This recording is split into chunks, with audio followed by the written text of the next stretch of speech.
All right. Welcome, everybody. We are excited to have our good friend Jerad Hamilton on with us. Yeah. And he's going to be talking about the science of sabotage and giving us some tips and telling us a little bit about his story and how he's overcome some of those things and why we do it and how you can overcome it when it comes to. So me and Erica are here again, as usually, twinsing it. Never planned. It's always it's the way we flow.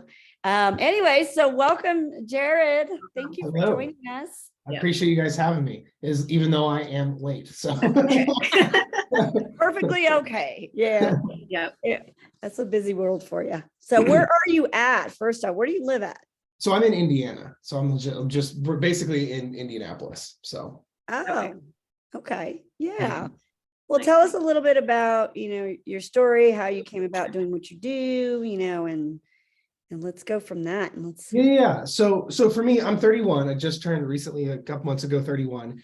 I've been coaching for like the last decade. So I've been in the industry for a hot minute. I've been online for like the past like 5 years. So because a lot of my coaching friends now, like they had to get online because of COVID, right? But I was doing online way before COVID happened. So for me, it kind of ended up where I'm at on an accident. I originally thought I was going to be a physical therapist, right? That's because my journey is there's no way I could have anticipated how it was going to go. So the Cliff Notes version is right out of high school, was going to college, thought I was going to be a physical therapist because I thought physiology was dope. And I'm like, what makes decent money? I guess I'll be a physical therapist, but I was not excited or fired up. I'm like, what else am I going to do? And coming up through high school, I had a lot of injuries. So I spent plenty of time as the client in physical therapy offices because I'm crazy hypermobile and did martial arts and got a crooked collarbone, sternum's all messed up, like all sorts of weird stuff. So I spent a lot of time on the receiving end of physical therapy. It's not fun. So, but then fast forward, thought I was going to go down that road. And then, so I started the classes for that stuff, right? I started just going through that journey, found out it just wasn't my cup of tea. When I realized I had to get like a PhD in physical therapy, I'm like, wait, I'm going to get $250,000 in debt for a $80,000 a year job. Cool. Makes sense logically, right? So, but in the meantime, I kept doing the classes because trying to figure out what I want to do. Well, I came across personal training because one of the classes was like a prereq or whatever, and found out I loved personal training because I've always been naturally entrepreneurial. Like I was doing like stuff when I was like 13, like going door to door to shovel driveways for $20, or started my first side hustle when I was like 15, like stuff like that.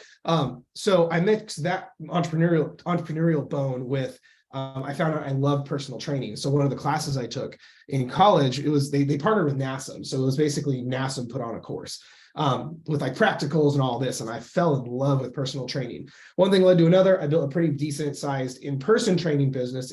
I was solopreneuring it but I was doing like 200 sessions a month by myself, like 4:30 to 9 p. I'm the most patient wife in the world. Like it was a lot. So I was working for like 3 different gyms, like this huge thing. I was just grinding it off. And then one thing led to another. And I realized I didn't want to do that forever because I was really burned out, but I loved helping people. I loved coaching. I loved teaching and the fitness and weight loss and all of that. Well, right around that time, I started posting content on Instagram. And it was just like, hey, here's how to do a squat. Here's not how to do a squat. Here's here's a deadlift with my back straight. Here's a deadlift with my back rounded. So very entry level content. And one thing led to another. And then I got my first business mentor who helped me transition my in-person business online, rocked that for a while, started to scale that to where I didn't have like other jobs. It was just Jared's online coaching business.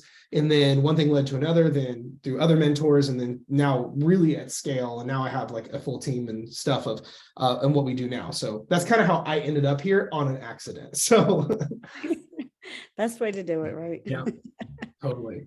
All right. So you have been, that's kind of cool because I mean, you sound like me. I wanted to be a sports, get into sports medicine and stuff, and not even got close to that. Right. Personal training. I got thrown into personal training when I was in the military. Okay. And I always tell people don't believe me when I tell them I failed my first test because I didn't want to go up in front of people and do I didn't want to do it. I was very, and now you can just throw me on anywhere and I'm like, I'm good to go. It's like, there's no way. So for us, our online coaching actually was because of COVID. The year before I was thinking about it.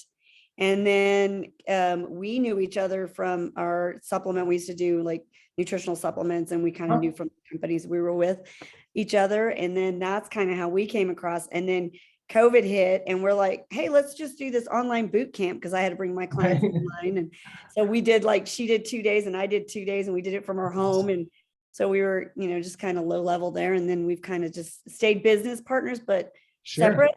But separate. Yeah. Yeah. So it's really, we just collaborate a lot, and it's the most amazing like collaboration, because she's like, I feel like sometimes my boss. Oh yeah. That's awesome. Which I love, because I'm going like, I don't want to do it. And sure.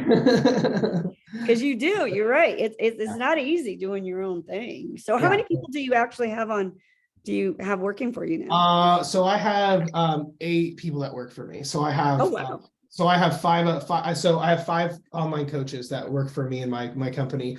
I have 5 coaches, an admin, basically a salesperson that's like my coaching specialist, and then what I call a community success manager. So to help manage my Facebook group. So I have 8. Yeah.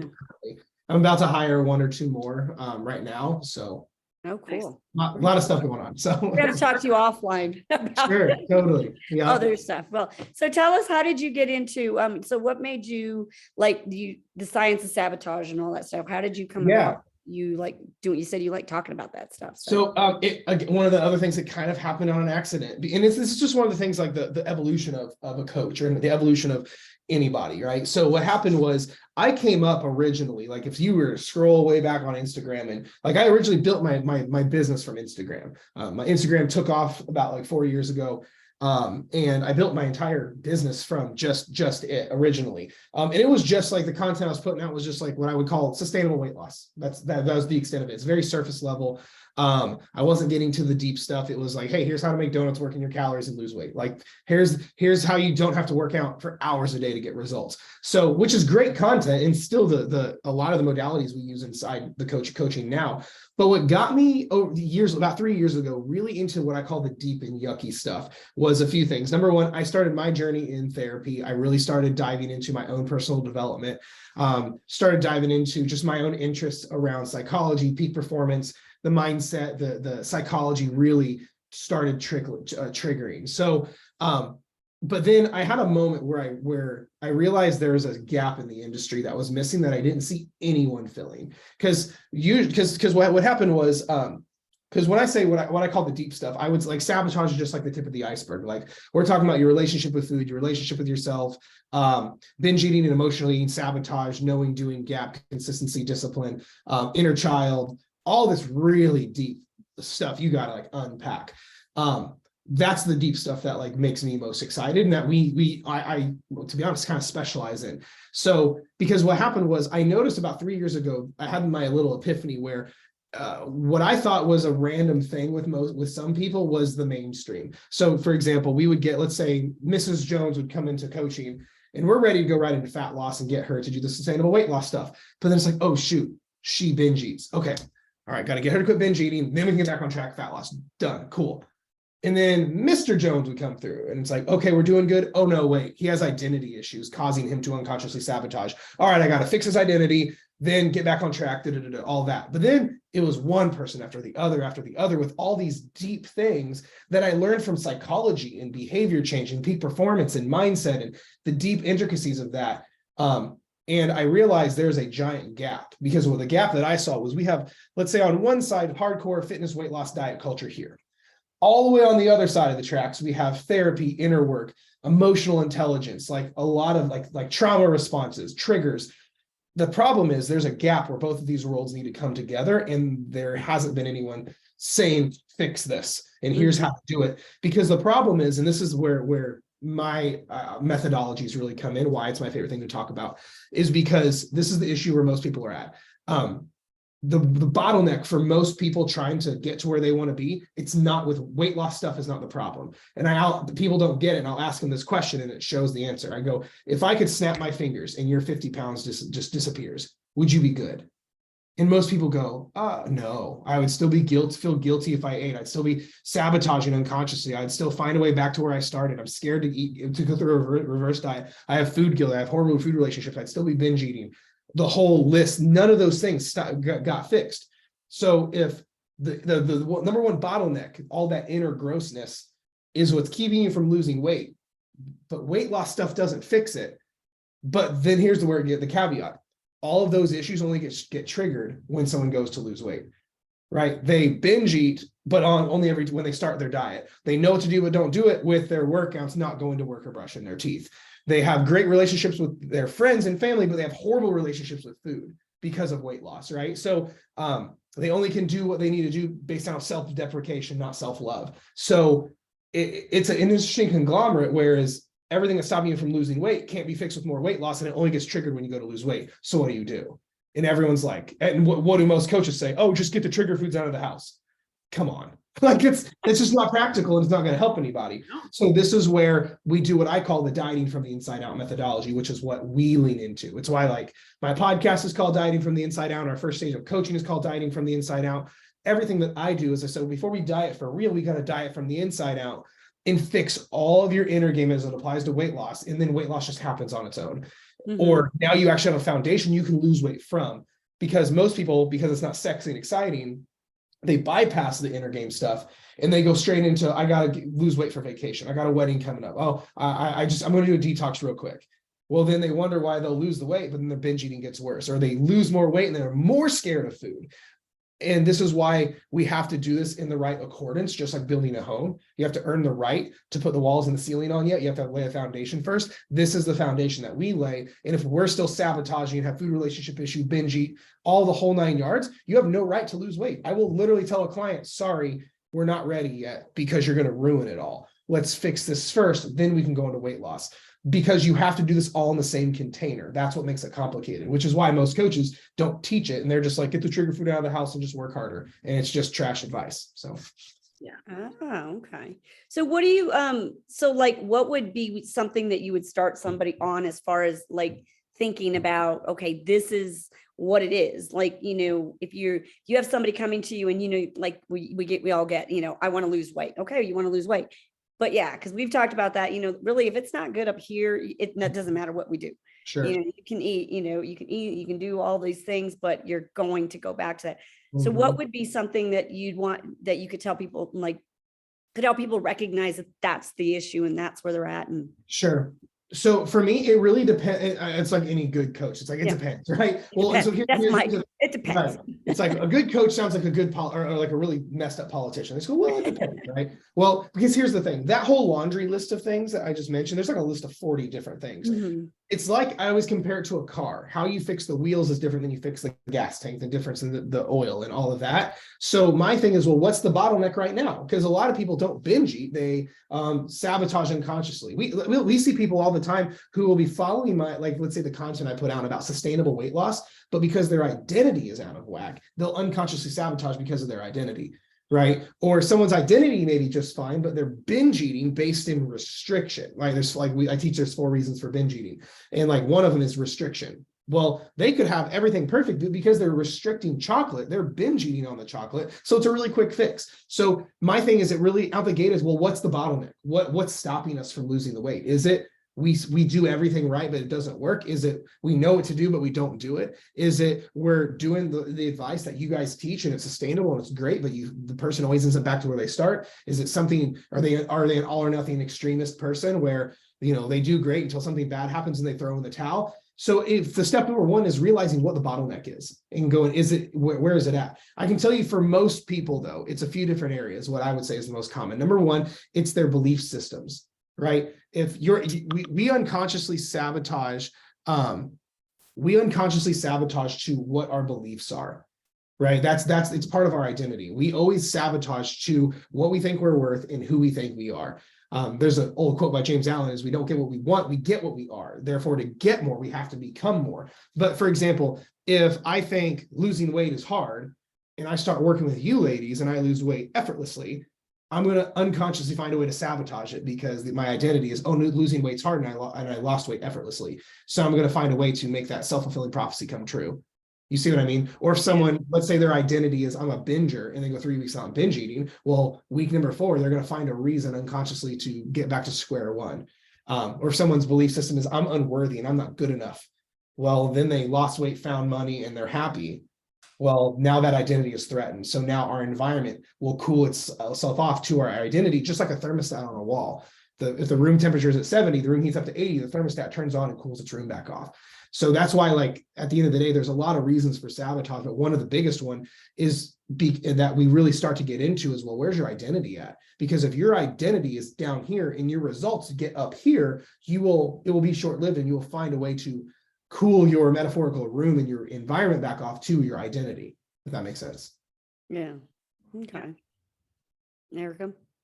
I don't have any questions yet. I'm still thinking. She's So, still thinking. I am. I'm like thinking of what can I No, ask? you like totally unpacked all this stuff that's going like, wow, yeah, you have Yeah. like people. So recently, it's like I've had somebody who like they didn't even really start and just completely just gave up, right? Sure. Before they even started. And it was like, we haven't even talked yet. And it's like, how, when people do that, like, what would be your like first thing to do is like, just, I think, that's one of those things. It's like some people will give up before they even get going. And it's like, sometimes, we've looked at people thinking, like we were talking about it. Sometimes it looks so simple. Sure. That they think we're supposed to give them a whole meal plan and this and stop eating this and start doing this. And unless they hear that, it just seems so simple to go, well, just, we're starting to drink water, or something. Right. And that throws them off. How do you? So for me, for me, that sounds like it's a 2-part problem. It's an expectations and an outcomes issue. So for me, like if for example, when someone signs up for coaching with us, not only are they educated on like the application call, what coaching is going to look like, but then before things even start, they have an entire welcome packet that they go through that I created, explaining the even deeper levels of like how the process works. Then there's video material of like me talking like, hey, here's why we do everything that we do. Here's why we do check-ins this way. Here's why we do training this way. Here's why I'm telling you not to worry about losing weight yet.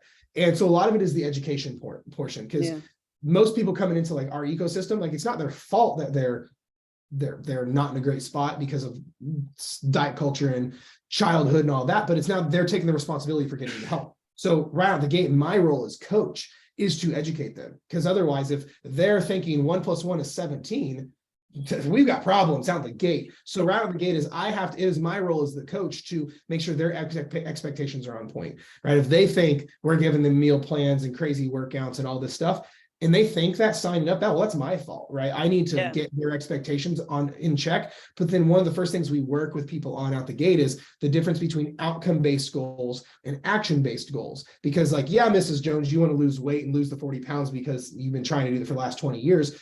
But we have to rewire kind of how their brain works around achievement, because the old model doesn't work, right? The old model of, this is why people give up before they get started, because they are so attached to a methodology, an outcome, and how the process is going to go, and they put pressure on themselves because of an outcome. Like there's one of my favorite artists, his name is Russ, he's a hip hop artist, and he one of the things he says is that attachment is the root of all suffering, right? If you think you should lose this speed, if you think when he publishes a song should go viral in the first week and it doesn't, right? Like that's the problem, is we have attachment to certain things. A lot of people will think, oh, this is how coaching should go. And then, or this is how I should lose weight. It's like, well, sorry, sweetie, that's not how it goes. So it's an education thing, as well as getting an understanding and a level of releasing of outcomes. That's one of the things that we work with clients on, where it's like, yo, this is a mentorship. This is a long haul thing. I don't care how much weight you lose out the gate. I'm more concerned about getting the habits in place that you're going to serve you forever, and not just how much weight can we lose in the next 30 days. But getting them on the same page with that, because if they're not, then we're going to have problems out the gate. So that's why also what I would call hyper qualify our clients as well, where some people just aren't ready. And this way we don't get people who are not ready in the driver's seat to drive the car, so to speak. So, yeah. Do you feel like society, because the way society has put all those, like, I always tell people, like, we have more diets, more programs out there than ever, but we're in a worse state than we've ever been, because society has given us that mentality of quick, or do this, or, oh my God, I saw something Sure. today. I don't know, those stupid gummies. And then, they're using celebrities, just take a gummy and you're going to get a flat Yeah. belly and da, da, da. And I'm like, oh my God, are you really buying off on that stuff? Mhm. And you see that Yeah. so much. And I mean, I feel like, society and social media and all that has Mhm. kind of clouded people's like real reality of how you're going to get there. Sure. Yeah. No, absolutely. I mean, look, there's so much stupid stuff, right? Like I saw an ad the other day, how many carbs you need based on your toe size. Like No, if you your didn't. toe is, if your big toe is longer than the next toe or shorter, or depending on like the length, like if your toes are flat all the way across, Yeah. or like your carb to that's- fat ratio based on your toe size. There's so much ignorant junk out there than ever. But this is why right out of the gate, the way that we coach is we right out of the gate, we have to re-educate them. Not just on what's true and right, but also from the practicality sense. Because let's just hypothetically say they all work. Like, let's just hypothetically say you can lose weight faster with keto than you can calorie tracking versus whatever. But play devil's advocate. But then when we have to get them, this is kind of goes back to the dieting from the inside out stuff. We have to get the client to understand and get them in agreement that like, oh wait, if this isn't sustainable or practical, it's worthless. Because let's just say you could hypothetically lose more weight on keto. Well, the way that we talk with our clients is even if it was a possibility, is that practical for you? Well, no. So does it make sense to get your results in an unsustainable way? Because then the results themselves will be unsustainable. Yeah. Like, oh, that makes sense. So part of this isn't just shoving our methodology down their throat. It's re-educating them so they have the buy-in, right? And that's the thing is because my big thing when it comes to coaching and the content I put out is if I have to force you to observe, to take it in, I don't want it. I don't want you to work with this, right? Yeah. So if someone, if because I was saying coaching, there are three things we look for in a client. I say, you give me these three things and I'll give you a brand new life. And it's number one, a student. It's someone who's willing to unlearn and someone who's coachable. I mean, if you think about it, someone gives you those three things, you will transform them in ways they couldn't imagine. When I'm the client, right? When I hire coaches, like I have my mentor, right? I pride myself on being the world's best client because I am the epitome of those three. Like when I work with my mentor, Jason, I don't argue with him on methodology. I'm willing to take feedback and criticism, and I'm willing to unlearn the other stuff that I thought I knew for him to teach me the current stuff. Because for those listening, from a practicality standpoint, how would you rate you on those three? How would one rate themselves for me? And how much of a student am I? Am I actually trying to learn the new information? Then number two, am I able to unlearn? Am I holding on to things? Well, this used to work, or this is how it's always been. Are we, like we don't wear, I mean, to be honest, we don't wear the same clothes we wore from when we were 12, but most people are walking around with the same diet ideologies from when they were 12. You know what I mean? And then lastly, are you coachable? Are you willing to take feedback and say, hey, help me. What am I doing wrong? And then taking that information and then running with it. Because whether someone's working with a coach or not, if someone is not good at those three, you're never going to get to where you want to be. So for me, that's whenever people are in that place of so clouded with overwhelm and all this stuff, it's just making sure we have the right person in front of me where we're re-educating them, and they're willing to unlearn the old junk, relearn the stuff that I'm teaching, and then be coachable to get feedback on that. And then it's a game over from there. That's good. Yeah. All right. Well, good. Yay. So what, when you do, like, with sabotage and stuff like that, like, I'm trying to think of how to word this, like, to recognize it. Sure. How Totally. for people to recognize that that's what They're doing it. Yeah. They're Yeah. sabotaging. So Yeah. I think part of half the battle is understanding the beast we're up against. A lot of people think sabotage is this elusive, like thief in the night, no one sees it until it happens, which is not true at all. And I think people think that they get to a point where they quit sabotaging, but here's the truth. Sabotage is always going to happen. It's always going to, I should say, try to happen. Here's an analogy I like to use to get people to think about it. When we brush our teeth, our oral health is always in a state of sabotage. So our actions are in alignment with that, so it doesn't happen. Why do we brush our teeth twice a day, every single day? Is because in the absence of brushing our teeth every day, our oral health will decline in sabotage. It's why we all, like everyone brushed their teeth this morning, but we brushed them last night. So we woke up with arguably clean teeth, but we brushed them anyway, is because brushing twice a day is the system and actions that do not leave room for cavities, sabotage, and your oral health to decline. Because we know we don't get to a place where we have great oral health. Like you having a great mouth and teeth and oral health is not a place you get to. It's a project that requires everyday effort and attention till the day you die. Yeah. It's the same thing here. A lot of people think they lost the weight and they go, I'm good. And they just like, and then they're like, oh, how did I end up back to where I started? It's like, because that's how achievement works, right? If I quit working on my business would decline. If I quit working on my, if you follow me for more than 3 seconds, everyone knows I'm the biggest jujitsu fan. I do jujitsu. I've been doing it for like 4 years. But if I quit going to practice, my skills will sabotage and decline. But I think people need to understand what they're up against. You're always going to be in a state of drifting and sabotage. But like you said, we have to get to a place where we're aware of it, because sabotage is what I would label as the end result of we got back to where we started. Most people don't recognize the drift. Drifting is what's dangerous, because here's the thing is we don't know, like we're all on a plane right now. We're not going to notice a 2-degree shift that the pilot made. But fast forward by 5 hours, we're going to end up way off target, right? So it's the same thing with sabotages. Most people don't realize they've been drifting until it's been a little bit too long. You know, instead, like for me, we'll say on a scale of 1 to 10, if 1 is me sabotaging like in a tailspin, 10 is peak state, perfect, crushing it. I used to personally not realize I was sabotaging until I got to a 3. That's a big deal. I recognize my sabotaging about an 8 right now. Like I'm like, oh shoot, we're off, and we get back on track. Sabotage is an awareness game. Like, have you guys ever been around, like this for those listening too, ever been around like one of those really annoying car guys who can hear a car driving, they're like, that's a 67 Chevy with a like that's, I like shiny, pretty cars. Like that's about the extent of my car drive goes. But we all have those friends. Like one of my best friends is one of those guys who will be like walking into like the store and some beater car will drive by and he'll be like, that's a 67 Chevy engine with a and I'm just like, how do you know that? Like it sounded just like right, like it's all it sounded like.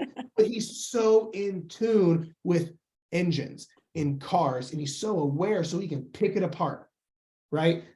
It's why a good cut, so right now I'm getting some I've got some spinal stuff going on right now, like some issues. Like I'm going to a chiropractor is a lady that does deep tissue work to fix my shoulder and my scapula and stuff. I will walk in and she'll go, is your jaw hurting again? And I go, yeah. She goes, lay down. Or I'll walk in, she goes, did you get thrown really hard at jiu-jitsu last night? And I go, can you tell? She goes, yeah, you're walking, your gait is about 3 degrees off. And I go, oh, yeah, it's because she is so aware around this stuff. The reason I can recognize my sabotage is I'm so aware around me and my state, my emotions, my actions, and my results. So for those listening, how you recognize is you got to get really self-aware. You got to, but most people aren't. Most people are so involved in their emotions. Their emotions take the driver's seat every time they get triggered or have a bad day or whatever happens. They don't realize all the negative stuff has happened until it's been 3 months later. Like, how did I gain my 40 pounds back? So the question is like, okay, Jerad, well, how do I get self-aware? My question is, when was the last time you sat with yourself? Mm-hmm. Like most people won't. Most people live distracted. So right, emotional eating is just distracting our negative emotions with food. We live in a state of swiping up, right? Everything, we live distracted. We wake up, as soon as we wake up, we get on our phones. Most people do. You get out, you run late to work, you put the kids on the bus, you go to the job you hate all day, you come home, and as soon as you get off, you go deal with the kids again, and then you watch TV and you lay down in bed and scroll till you fall asleep. And you had no time to be self-aware. You had no time to just sit with yourself and check with yourself. So I think number one is start doing what I call the inner work, things like meditation, things like journaling, things like just being with yourself and starting to become aware of what you think about. Right out of the gate, if you are, one of the best things someone can ever do is start thinking about what you think about. Because the precursor to action is thought. And then the precursor to thought is emotions, right? So we have to really become aware of our emotions and what we feel and what triggers us and things like that. So this is where we start with most people is we have to start. I always say outer work, like fitness, nutrition, without inner work just doesn't work. And it goes back to that. If you're not aware, well, we got to start sitting with ourselves and learning about ourselves to become aware. The other ways we do this is by asking ourselves very, very specific questions. So if someone comes across my neck of the woods and they sabotage, my first thing is I go, what always happens? You've dieted for the last decade and it hasn't worked. What always happens? And someone goes, well, in most cases, it's the same. Well, I do really well for about 3 months, and something happens, life gets busy, my kids get sick, my husband goes to overtime, and then I quit going to the gym. That was the trigger. That was the start of it for you. And then it just tailspins from there. Or I do really good, and then as soon as I get the scale spikes, I say F it and I throw in the towel and I start over Monday. Well, okay, well then that was the trigger. Right? We need to just see what always happens. That's the beauty, why I always call it the science of sabotage, because it's not this elusive thing that's the thief in the night that's unpredictable. It has a paper trail. We're humans, we're very predictable, right? Like a lot of people in my community like to watch, either listen to like the Crime Junkie podcast or watch like shows like Criminal Minds or whatever. And if you ever study a person, look at something like one of those shows like Crime Junkie or Criminal Minds or these shows, when they're looking at someone who's like a murderer or a serial killer, they look at their patterns. They go, well, what's he done every time he's done the thing? Oh, this is the pattern. This was the trigger. This was the pattern. Oh, I bet he's going to do this about tomorrow night at midnight. And it's because it's psychology, it's science. It's the same thing with us. We're creatures of habit. So I would say, what always happens? What's happened the past decade every time you've fallen off? Oh, you don't get your way. And so you say, screw it, I'm gonna start over Monday. Is it, oh, you quit getting motivated around month 3. So your habit standards drop. You start rounding instead of tracking. You start saying, it's fine, I'll do it tomorrow. And part of it is looking, this is why every person's different. Just what happens? Because it's gonna happen again, right? Is these patterns just relive over and over and over again. That's why they're unconscious. Well, if it has happened, if this thing that's happened the past 3 years, every time you tried to lose weight, well, it's going to happen again just because coach is here, right? This is people will sign up for our coaching. They think all their problems are solved. It's like, no. We're going to give you the blueprint, the game plan, and the support you need. But that menace of sabotage is going to try again. Just because I'm here doesn't mean it's not going to try again. We're just going to be ready for it this time. Because when sabotage tries to set in and you don't let it, now you're rewriting the mental processes. And that's how we shift all of this. But step 1 is awareness. What always happens? Then do what I call play the if this then what game. If this happens, then what are we going to do? If this happens, what's always happened, then what are we going to do? Then building out a game plan for every single thing that always happens. It's one of my favorite analogies with this is most parents would agree when I poll this. Most parents have the sex, drugs, and peer pressure talk with their kid way before they need to, right? Most parents do. It's because it's a sabotaging mechanism, because everyone knows when you go into middle school, sometimes even before, they're going to have the opportunity to do sex, drugs, or peer pressure. So what do mom and dad do? They want to arm the child with the decision before they enter the heightened emotional decision-making process outside, right? And then what really good parents do is they say, all right, son, look here's what they're going to say. They're going to say, hey, just take this pill, just smoke this. And then you're going to say this, then they're going to say this, and then you're going to ask them this, and they'll play out the whole thing. Because if you're waiting till you reach the emotionally heightened state of something bad happening, like the scale spiking, or your kids behind the dumpster with the kids trying to get into drugs at school, we're going to make bad decisions. We need to have our game plan ready to go way before the event happens, because now we're equipped to actually stand a chance against that position. So sabotage and weight loss is no different. What always happens? Then lay out, if this happens, then what am I going to do? If that happens, then what am I going to do? Then sabotage tries to hit and you have your game plan and you are expecting it. So now your chances of being successful are there. Okay, I love that. Yeah, very good. That is a good end to all of this. That's actually really good, because I like the awareness part of it. I think that's probably the biggest thing that people need to. I like your if this, what then? Yeah. Because that really puts it back on them to really focus on, okay, you're going to go through this. The thing isn't because you hire a coach, Right. all your problems and everything's I'm going to take them away. No, we're going to help you, guide you through those issues that you're going to run into. But it's really up to you to make the decision to do it. So it's just being proactive, and it's not living in ignorance, right? Most people go, oh, I switched to the keto diet, I'm not going to sabotage ever again. But knowing like, no, this is when it always happens. Here's what it always is. And I know it's going to come.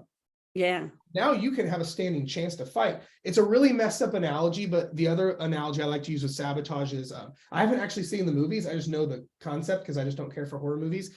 We all have heard of the movies The Purge, right? You guys, I haven't seen it. Right, I've like, never we seen all- it, but my kids talk about it all the time. Right. Well, we all know that the idea of the purge is where the one day out of the year, anything is legal, murder's legal, doing your stuff is legal. So Apparently they were allowing it recently. No, I don't yeah, know. well, right. Well, but like, let's say we all lived in the purge. The thing is, it's actually a very good analogy to sabotage, because if tonight was the annual purge where murder was legal, theft was legal, and everyone's going to go pillage out in the neighborhoods, because we all know that would happen, we would all prepare. We all expect it. We're not going to go, oh, that was tonight, it's fine, and we're not going to board up our windows. We would all go, hey, it's going to hit tonight. Let's get the doors locked, the doors boarded, the windows boarded, and I probably wouldn't sleep tonight, and I would be ready to go, metaphorically speaking, at my front door, because that's where I knew where they were coming in, right? Because I would stay ready so I didn't have to get ready. Sabotage is the same thing. Treat sabotage like the purge. As you know, based on the past history, this is when it's going to hit. This is what it's going to be. You can almost feel it before it even becomes a thing, most people. So don't be ignorant. Just plan as if it's a holiday that's going to happen. The annual sabotage, the monthly sabotage, the weekly kick in the teeth by life that's going to throw you off. And then here's the beautiful thing. With the purge, if you don't prepare enough, you die. With weight loss, you fall on your face, you overeat, but then you get right back up. That's the beautiful thing, is you don't even have, with the purge, you don't have to be perfect. You have to be perfect because you'll die. With weight loss, if you fall on your face with sabotage, it's okay because you just get back up.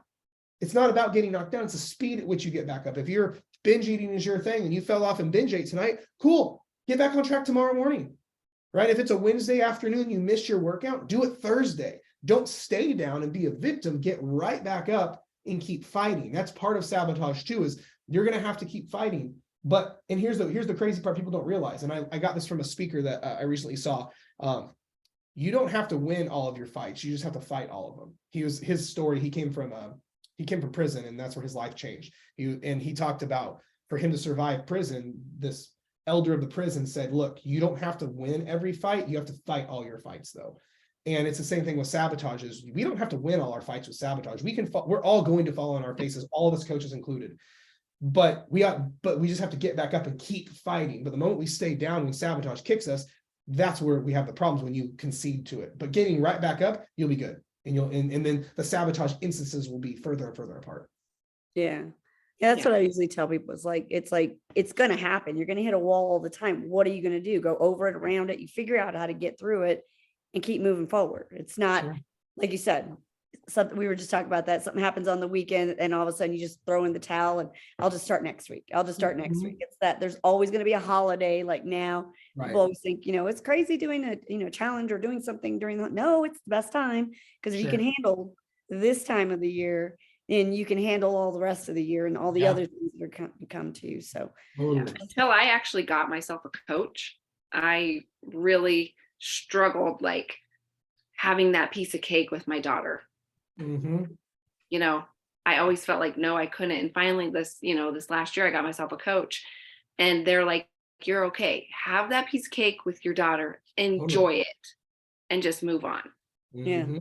It's like, because I would always like go work out hard that next day or like feel restricted. I mean, like that's how I sabotaged myself for like several years. And it did damage. Like it's done a lot of damage to my body, to my mind, like so much. 100%. Yeah. I have 3. I have 3. I know this one's like, what is the great day? And he likes to get right in your face and your head. And I'm like, okay, I love you, but Yep. I feel you. Well, that was Thank you. awesome. Yeah. So where can they find you, Jerad? Yes. Yeah, so if you, for those listening, if you guys like this kind of content, if you would like more of this kind of stuff in your news feed, I hang out on Instagram and TikTok a lot, every day, multiple times a day. At Real Jerad Hamilton is both of my handles there. If you like the longer form content that like get really deep, like the really deep stuff with sabotage and really getting into the inner game that's going to help help you never struggle losing weight ever again. I have a podcast called Dieting from the Inside Out. It's available everywhere. Yeah, I love that. And then I also have a Facebook group of my own called Fat Loss Simplified. And we do trainings like this every single week that get really deep and things like that. So that's where you can find me. Awesome. Yeah, I love listening while I'm driving the car. Like, yeah. Jared, That's what we always talk about. We learn so much from other coaches, and that's why we like bringing new coaches, other coaches on, because it's like, you add to what we're doing. We just add to each other because we're all in the same game. It's just, a matter of just doing it and touching more people in the world. I'm always like, there's plenty of people out there that need help. And, I think because of what we do and how we do it, our belief systems are so different than those outside sources of, all the other junk out there. And so it is something that is probably fairly new to people to see this coming around. Like you said, it's kind of a new way of learning how to lose weight that'll actually work and last and change your life, not just give you that quick fix. It's not let's do 30 days and we're done, and then you move on and then you go back to the same thing. And it's like, and that's where all these people with the yo-yo dieting, it's like this, why do you think you keep doing it? Because that one sounds better. And that was me, wasn't it? Sound better. Yeah. And it's always like that next best thing is going to actually work, but it's not unless you get it right up here and understand what's going on in your insides. Like you said, I love that. I love the whole. Yeah. Well, Jerad, thanks so much. We appreciate it. Thank you. I appreciate you guys having me in. It's been great. Yes. So we will see you again soon. Awesome. Sounds good. All right. Thank you. Have a good night. Appreciate it. Bye. Bye.